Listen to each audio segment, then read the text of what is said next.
Assalamualaikum warahmatullahi wabarakatuh. Jumpa lagi dengan Ibu Nurhayati dalam pembelajaran biologi. Kali ini Ibu akan membahas tentang sistem ekskresi. Sebelum kita mulai, jangan lupa like, subscribe, dan tekan tombol loncengnya agar kalian selalu update video pembelajaran biologi dari Ibu, agar kalian tidak ketinggalan materi pelajaran yang Ibu berikan.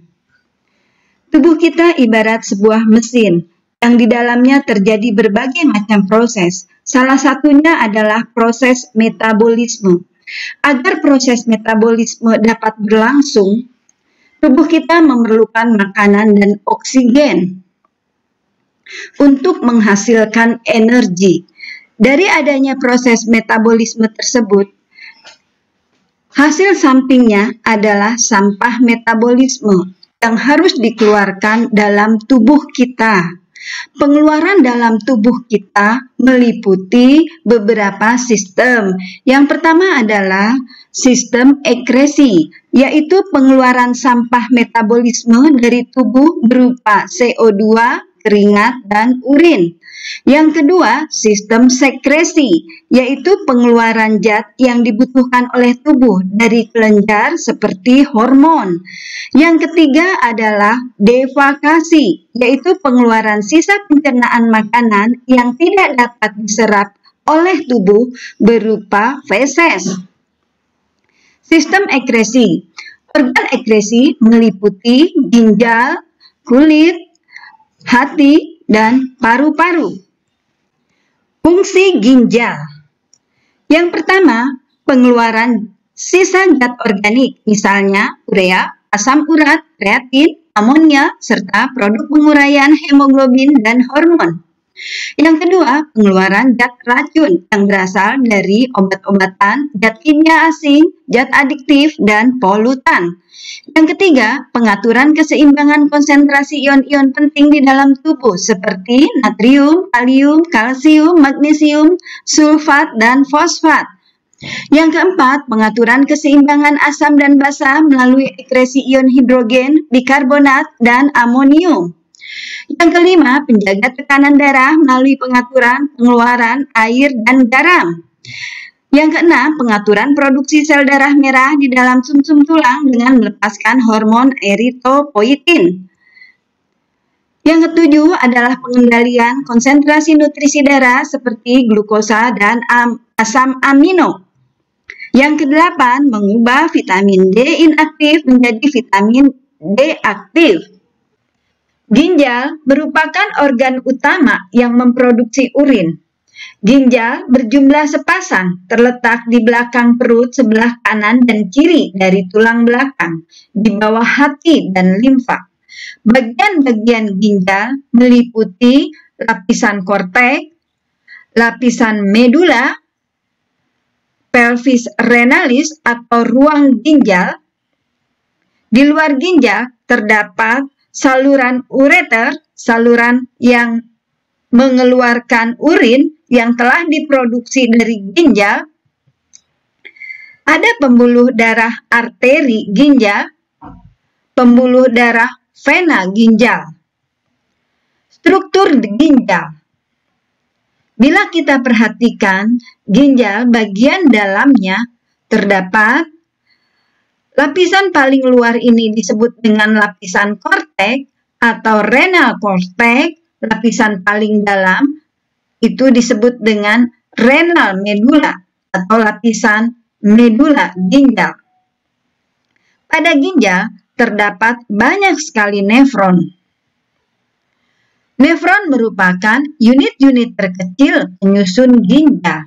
Nefron terdiri dari kapsula Bowman yang di dalamnya terdapat glomerulus. Nefron juga terdiri dari saluran tubulus contortus proximal, lengkung Henle, tubulus contortus distal, dan tubulus collectivus. Mekanisme pembentukan urin. Mekanisme pembentukan urin terjadi di nefron. yang merupakan unit-unit terkecil penyusun ginjal. Mekanisme pembentukan urin melalui 3 tahapan. Tahapan yang pertama adalah tahap filtrasi. Tahapan filtrasi terjadi pada kapsula Bowman, tepatnya pada glomerulus. Glomerulus merupakan gulungan-gulungan kapiler darah pada kapsula Bowman. Darah yang membawa sampah metabolisme akan masuk ke kapsula Bowman atau ke glomerulus melalui pembuluh darah arteriola afferens. Pada glomerulus, darah akan disaring. Molekul-molekul yang berukuran kecil akan keluar dari kapiler darah, sedangkan molekul-molekul yang berukuran besar seperti protein dan lemak tetap berada pada kapiler darah dan akan keluar dari kapsula Bowman melalui arteriola efferens. Hasil dari filtrasi pada glomerulus akan menghasilkan urin primer yang terdiri dari air, urea, amonia, glukosa, asam amino, dan garam-garam mineral. Kemudian, urin primer menuju tubulus contortus proximal. Pada tubulus contortus proximal terjadilah tahapan yang kedua, yaitu tahapan reabsorpsi atau penyerapan kembali zat-zat yang masih dibutuhkan oleh tubuh pada kapiler peritubulus. Glukosa dan asam amino serta sebagian air akan diserap lagi oleh kapiler peritubulus. Proses reabsorpsi menghasilkan urin sekunder yang terdiri dari air, urea, amonia, dan garam-garam mineral. Urin sekunder akan masuk menuju lengkung Henle dan tubulus contortus distal. Pada tubulus contortus distal ini terjadi tahapan yang ketiga, yaitu tahapan augmentasi atau penambahan kembali zat-zat yang tidak dibutuhkan oleh tubuh seperti hormon yang sudah tidak terpakai, zat obat-obatan yang berlebihan, zat antibiotik, amonium, dan zat lainnya dari kapiler peritubulus masuk ke tubulus contortus distal. Pada augmentasi ini menghasilkan urin yang sesungguhnya, yang terdiri dari air, urea, amonia, hormon, dan zat antibiotik. Urin yang sesungguhnya kemudian akan masuk melalui tubulus collectivus dan akan dikeluarkan. Urin yang telah diproduksi di nefron pada ginjal akan dikeluarkan dari ginjal melalui saluran ureter menuju ke kantong kemih atau vesika urinaria, dan pada kantong kemih ini akan disimpan sementara dan akan dikeluarkan dari tubuh kita melalui saluran uretra. Faktor-faktor yang mempengaruhi produksi urin adalah yang pertama adalah faktor internal yang terdiri dari hormon ADH. Hormon ADH atau antidiuretika hormon dihasilkan oleh hipotalamus dalam otak serta disimpan dan dibebaskan oleh kelenjar pituitari yang terletak di bawah hipotalamus. Hilangnya air secara berlebihan karena pengeluaran keringat atau diare menyebabkan peningkatan osmolaritas atau kepekatan darah, peningkatan sekresi ADH ke dalam aliran darah, peningkatan permeabilitas terhadap air pada epitel tubulus contortus distal dan ductus collectivus, serta peningkatan reabsorpsi air. Hal tersebut menyebabkan jumlah urin sedikit atau lebih pekat. Sebaliknya, jika banyak minum sekresi ADH sedikit, reabsorpsi tubulus terhadap air berkurang sehingga jumlah urin banyak atau lebih encer. Berikutnya adalah hormon insulin. Hormon insulin dihasilkan oleh sel B pada pankreas. Insulin berfungsi untuk menurunkan kadar glukosa darah dengan cara menginisiasi penyerapan glukosa oleh sel untuk diubah menjadi energi atau disimpan dan menghambat pembebasan glukosa ke dalam darah oleh hati. Jika kekurangan insulin, kadar glukosa dalam darah tinggi, reabsorpsi glukosa terganggu sehingga terdapat banyak glukosa dalam urin atau biasa disebut dengan kencing manis. Faktor kedua adalah faktor eksternal yang terdiri dari suhu. Suhu lingkungan. Jika suhu lingkungan panas, tubuh banyak mengeluarkan keringat, osmolaritas darah meningkat, sekresi ADH meningkat, reabsorpsi air banyak, dan jumlah urin menjadi sedikit. Faktor yang kedua adalah jumlah air yang diminum.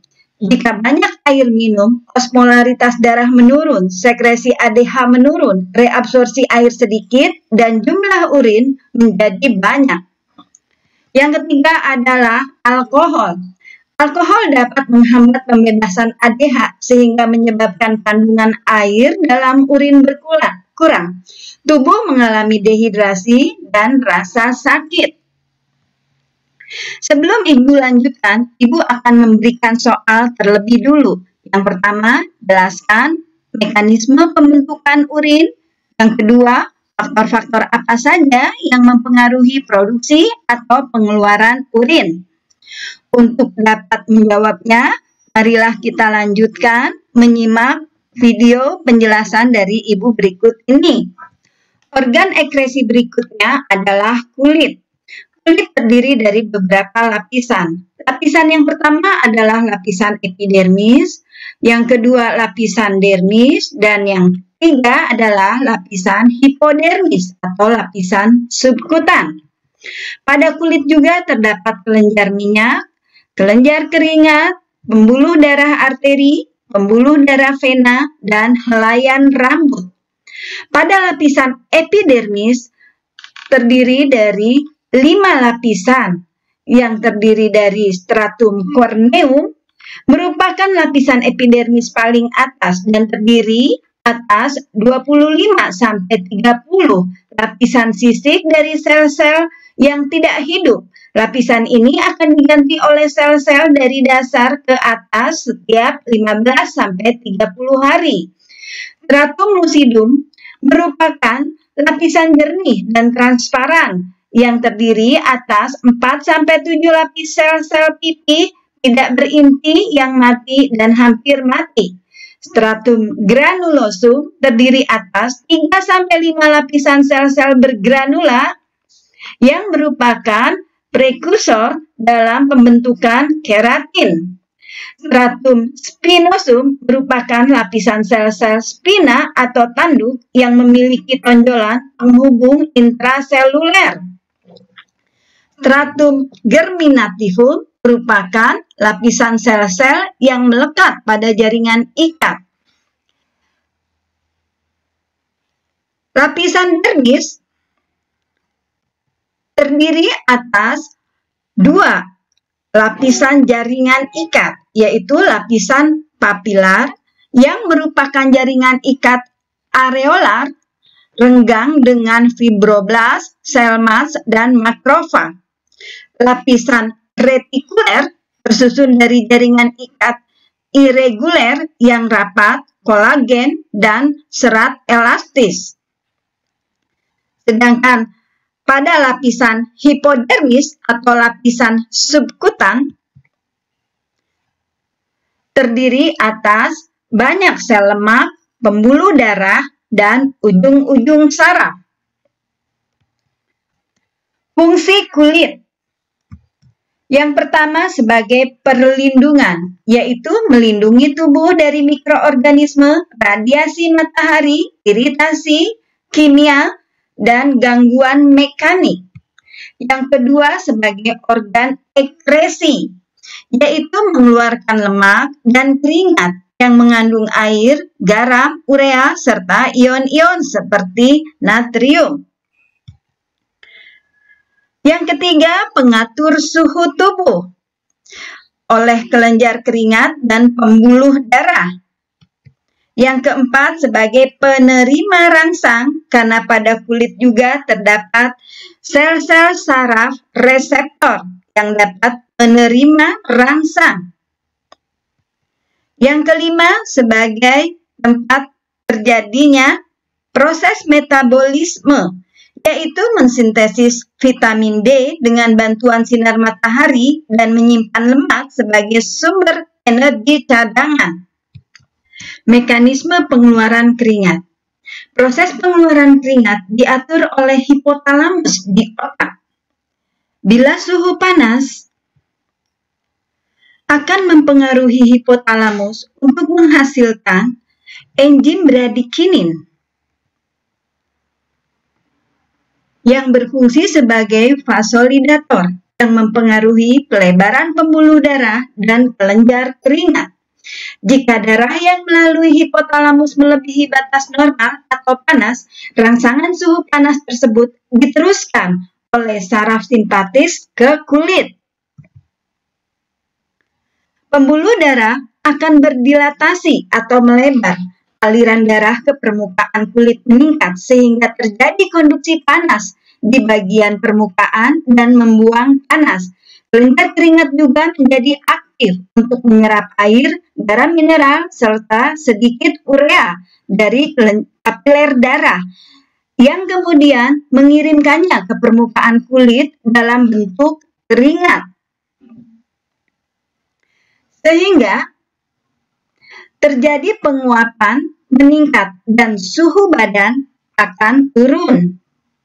Sebaliknya, jika darah yang melalui hipotalamus lebih rendah dari batas normal atau dingin, pembuluh darah berkontraksi atau menyempit. Penyempitan ini akan mengurangi aliran darah ke permukaan kulit untuk mempertahankan suhu tubuh dan kelenjar keringat menjadi tidak aktif dalam pembentukan keringat. Faktor-faktor yang memacu pengeluaran keringat. Di antaranya adalah aktivitas tubuh, peningkatan suhu, dan emosi.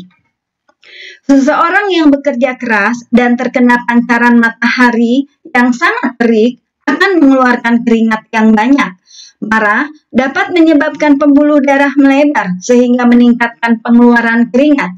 Rasa takut akan menyempitkan pembuluh darah sehingga wajah tampak pucat dan pengeluaran keringat menjadi sedikit. Hati. Coba kalian perhatikan gambar hati berikut. Pada hati terdapat pembuluh darah arteri dan pembuluh darah vena. Fungsi hati yang pertama sebagai kelenjar yang menghasilkan empedu, trombopoietin, albumin, angiosensinogen, enzim arginase, enzim glutamat, oksaloasetat transferase, glutamate piruvat transferase, dan laktat dehidrogenase.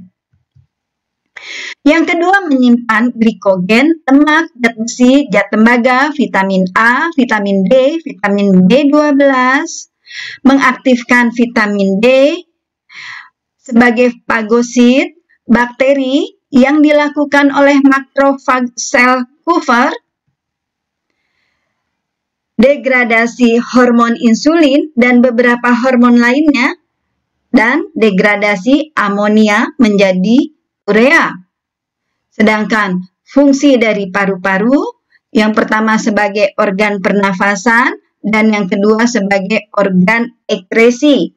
Untuk paru-paru telah dibahas pada sistem pernafasan atau sistem respirasi. Sebelum Ibu akhiri, Ibu akan memberikan soal berikutnya, yaitu yang ketiga, gambarkan struktur kulit. Demikianlah penjelasan yang bisa Ibu berikan. Semoga bermanfaat. Assalamualaikum warahmatullahi wabarakatuh.